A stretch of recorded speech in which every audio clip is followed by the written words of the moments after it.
Let me ask you something. Have you ever gotten paid and by the following week wondered where it all went? If your income doubled tomorrow, would anything actually change? Or would you just find new ways to spend it?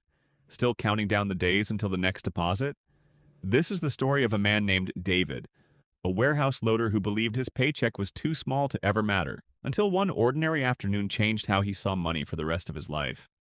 Before we get into it, if stories like this speak to you, go ahead and subscribe. This channel is about the small decisions that quietly shape a person's future.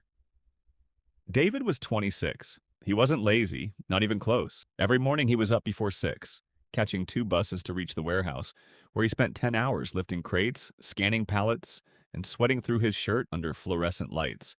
By the time he got home, his knees ached and his hands were raw. His paycheck barely covered the basics. He used to joke with his coworkers, "We're not working for a future. We're working for rent and noodles." Everyone laughed. Nobody said it wasn't true. He lived in a cramped studio above a laundromat. The heater rattled all winter. His mattress sat straight on the floor. Some weeks he skipped groceries just to make sure he had bus fare. But David had one habit that made everything harder. The day his paycheck landed, he felt like a different person. His friends would text within the hour. "Payday, we're going out." And he always went. Bottle service he couldn't afford, new sneakers he didn't need, photos posted to look like his life was further along than it was. For one night, he felt like he'd made it. Then, like clockwork, the money was gone within a week. His fridge was empty. His account read triple zeros. He'd count the days until the next check, the same way he had the month before and the month before that. One evening, walking home past a row of apartment buildings, he heard yelling. A property manager stood on a stoop, arms crossed, while a young couple stood beside 2 duffel bags, everything they owned. "You had the whole month," the manager said. "I'm done waiting. Pack up or I call the sheriff." The woman was crying quietly. Their son gripped her sleeve, confused and scared. The husband just stared at the ground and said, "I'll have it next month, I promise." The manager shook his head. "You say that every time. You work hard, and I know you do. But working hard and having a plan aren't the same thing." David stood frozen on the sidewalk. Something about that sentence didn't feel like it was meant for the stranger. Working hard and having a plan aren't the same thing. He looked down at his own worn-out shoes, then thought about his own studio apartment. 3 blocks away, one bad month from the exact same scene. What if that's me next year? For the first time, David realized his paycheck wasn't the problem. What he did with it, that was the problem. One morning, instead of sleeping in, he walked into the public library for the first time in his adult life. He wandered the shelves until one title stopped him. Building Something from Nothing. He checked it out. That night, he read the first chapter twice. It didn't promise shortcuts or secret formulas. It said something simpler. A small income isn't what keeps people stuck. The absence of a plan is. He sat with that sentence for a long time. It described his entire life. When his next paycheck came, his friends texted the usual invite. He typed back, "Not tonight. What happened to you, man?" He smiled to himself. Nothing happened. I just don't want to spend my whole future in one weekend. That night, for the first time in years, he cooked at home. Rice, eggs, whatever was in the fridge. Nothing impressive. But it was his, and it was enough. He started writing every expense in a notebook. Rent, transit, groceries, savings.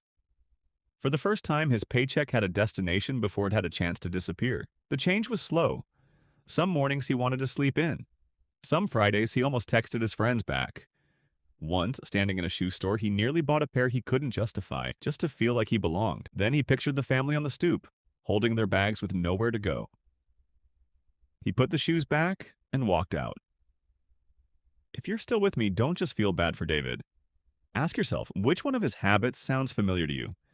And if this is landing, go ahead and hit that like button. One story can shift a lot more than people expect. From then on, David woke before sunrise. Not out of obligation, but because he wanted to. He'd read 10 pages before his commute, then whispered to himself, 1 week at a time. At the warehouse, nothing about the job changed. Same crates, same 10-hour shifts, same modest paycheck, but something underneath had shifted. During breaks, while coworkers scrolled their phones, David filled his notebook with numbers, savings targets, small business ideas. "You think a notebook's going to make you rich?" one of them joked. "No," David said, "but it might stop me from staying broke." They laughed. He let them.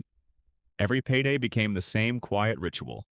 Rent first, groceries second, a small amount into savings before anything else touched his account. At first, the savings were almost embarrassing, $30 here, 50 there, but he remembered a line from the book.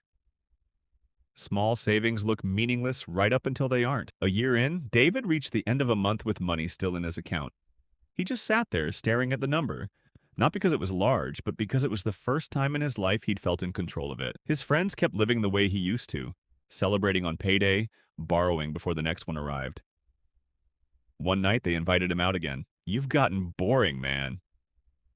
David just smiled. "I still have fun. I just also sleep fine knowing my rent's already paid." Years passed. He kept reading. Personal finance, small business, discipline, delayed gratification. He picked up part-time weekend work refurbishing furniture and reselling it online. It wasn't glamorous. Some months it barely broke even. He didn't quit. Eventually, his savings became the down payment on a small duplex. He rented out one unit. A few years after that, a second property. He never rushed it, never borrowed to impress anyone. He built slowly, the same way he'd built the habit in the first place. One afternoon years later, David walked past that same row of apartment buildings. The one where he'd once watched a family get put out on the street. He stopped for a moment, looked at the building, and felt something settle in his chest. Not pride exactly, more like relief. He no longer feared becoming that family. The day he got the keys to his own house, not a rental his, he stood in the empty living room and just breathed. He thought about the nights he'd gone to bed hungry, the paychecks he'd burned through in a weekend, the version of himself who thought this life wasn't possible for someone like him. He whispered, "Thank you," to no one in particular. His mother visited a few weeks later. She walked through every room slowly, touching the walls, and by the time she reached the living room, she was crying. "Mom, what's wrong?" She wiped her eyes. "I used to lie awake worrying your paycheck would never be enough to give you a real life." She looked around the room again. "I was wrong." He hugged her. Neither of them said much else. Some things don't need more words than that. These days, people in his old neighborhood don't know David as the guy from the warehouse. They know him as a landlord who never raises rent out of spite, who gives tenants real grace when life knocks them down. Because he remembers exactly what that family on the stoop looked like. A lot of people believe a small paycheck is the reason they can't get ahead. But often it was never the size of the income. It was the absence of a plan. David's salary didn't change first. His habits did. He stopped trying to look successful and started actually building toward it. Wealth, it turns out, isn't built in a single payday. It's built one decision, one saved dollar, one repeated habit at a time. You don't need to earn a fortune to start changing your future. You just need to be disciplined with what you already have. A paycheck can feed you for a month. A plan can provide for a lifetime. So here's the question. When your next paycheck lands, will it disappear like always? Or will it be the first decision in a different story? Tell me in the comments. What's one habit you're changing starting today? If this one hit home, like the video, subscribe, and send it to someone who needs to hear it. Thanks for watching. I'll see you in the next one.